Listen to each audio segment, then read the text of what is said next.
we know about a difficult decision you had with Mathys Tel. You had to put your arm around Matty this week. What's his reaction? Of course, that's very, very tough for Matty. And just to make it clear, as I understand it, it's been my challenge was it could only be him or Dom. I couldn't sub another player in or out because then I would have done it. Because I think Matty has done well for us in many ways. So it was him or Dom, and I chose Dom because I said that experience he did luckily very well and all that. It's not the same that I don't like Matty at all. He started for the last 5. I think that's a clear signal that I also trust him and believe that he can do something good for the team and for the club. I actually think there is something that UEFA need to look into to modernize those rules in general.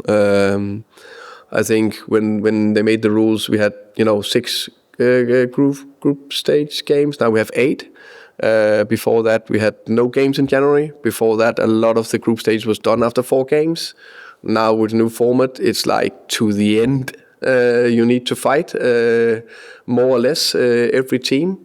We also gone up from 3 to 5 substitution. That means you use more games. In general, the matches just keep creeping up. For the Euros and the World Cup, bigger squads. So I think we need to look into it. Also, the changes we can do after January. Now I think it's only 3.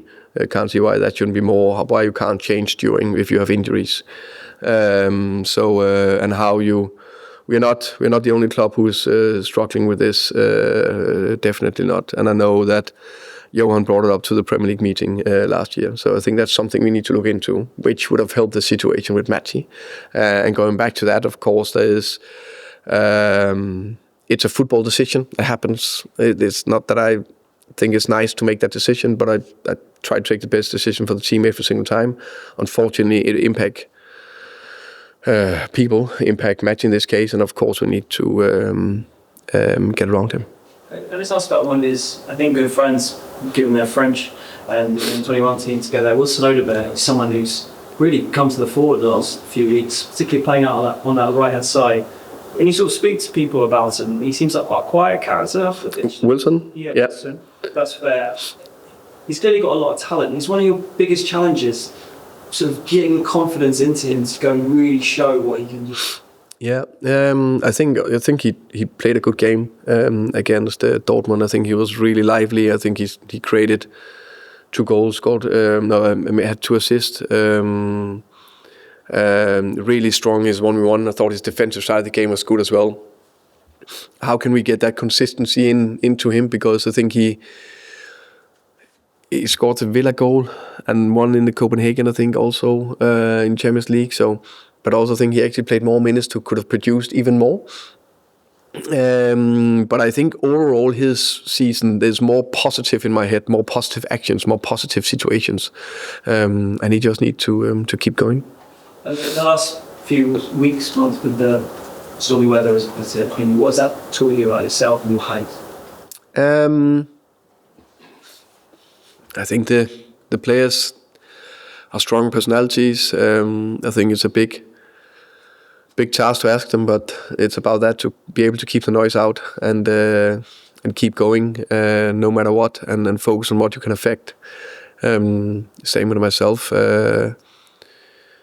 It's of course there's a few more questions about how can you say negative situations or whatever, instead of just talking football or more positive things, and that's part of it in this world.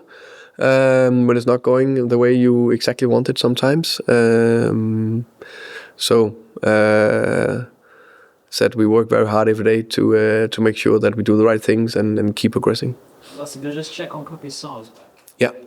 He's ill, taking ill, and going to hospital. It sounds quite worrying when you read it, but he's now back here. Is he available? Yeah, he's back here. He's back here. And was on the pitch today to do a little bit, and is ready to train tomorrow and ready to selection for Saturday. Hi Thomas, what's your relationship like with Bissouma now? I think that's been fine along the way. He's been pretty unlucky with injuries, more or less throughout the season. So now he's back, trained very well today. I think he had a good impact when he came on the pitch against West Ham.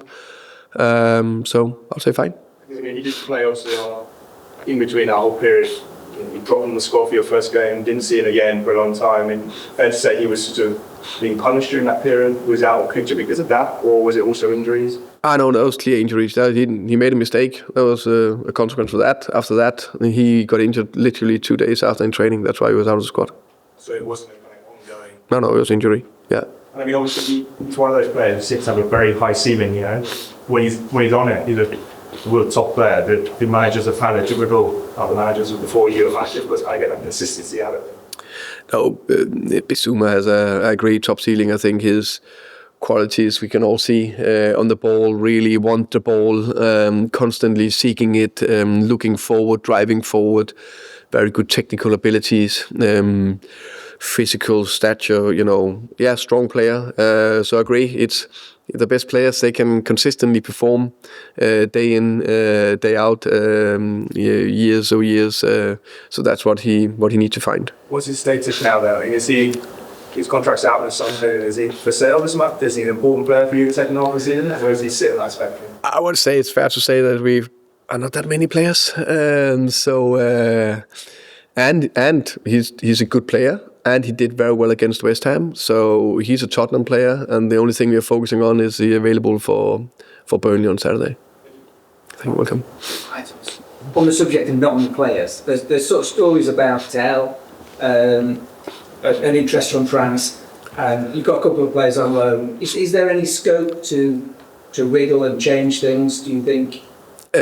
No, the players we have in our squad we need to keep to have enough players to play with and perform in, because one thing is the Dortmund game where we had not had that many available players, it's difficult to change the game if you need it or keep the freshness up. And you can see we put Junai on, which was lovely by the way, and I think it did fantastic, and I think it was clearly a player with a big potential, but also putting Pedro into the midfield. So you need to be a little bit creative sometimes. So and the good thing is we have definitely more players available for Saturday, but we need all the players available.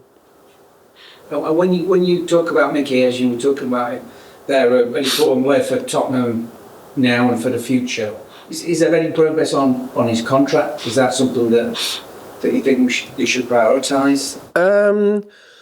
That I don't know, if I'm honest. But definitely a player we should prioritise. Definitely for me, Micky is a key player for this team and this club, and hopefully for many years to come. He's there until 29 already. Would you like to see that sort of? Yeah. I think he got everything what it takes to be a even better player, and he can help us to. No doubt he can help us to get us to where we want to be, also in the future. And finally, if I may, can I just ask Anne? After West Ham game, it left you 10 points clear of the bottom three. I think it's took you 9 off the top 5. Do you feel the mood was so end of days? You feel like you were in a relegation fight at the moment? Or you might get drawn into it, or isn't that not? No, just the only thing I'm focusing on is let's perform against Burnley on Saturday, put a top performance out there, win the game, and then the next game after that is Frankfurt in the Champions League. That's what I'm focusing on. Last season we all saw Europe carried the club, and the Premier League form just went. Yeah. At one point, sort of almost given up on. Yeah. But last season the bottom 3 were gone almost. Yeah. This year they're not. What would happen if the Premier League form goes like that? No, but our Premier League form, we need to pick it up. So that's nothing I'm how can you say, thinking about that it should gone. I think the only thing we need to do is to get momentum in the Premier League, perform and win on Saturday, and then take from there. Thank you. To finish, please. Thomas, on the UEFA squad rules you mentioned, you said that you had brought the Premier League meeting. Do other Premier League clubs feel the same way and just empty way for about it? The points are going to arrive, the competition's grown, injuries are going one way. I don't know exactly if other Premier League clubs feel the same, but I could imagine they would be happy to have more players available as an opportunity. I don't know who is impacting the UEFA, but we definitely should try to do that because I think it is the issue. Also for, how can I say, player health in general. Do you think the, sorry Thomas, on that point, do you think the other European countries will feel the same way? The other European countries? I think there's definitely the other top teams in the other leagues also play a lot of games. I know we play in general more over here. France also have 2 cup tournaments, don't they, and so on. So, I definitely think that could be something in that as well. But just on Matthias, you didn't actually say what his reaction's been like this week. How? No, of course he was disappointed. That's natural. I completely understand him. He's disappointed, but he's been very professional. I said that before. He's got a strong character. Okay, thank you. Thank you, guys. Thank you. Thank you. Good luck.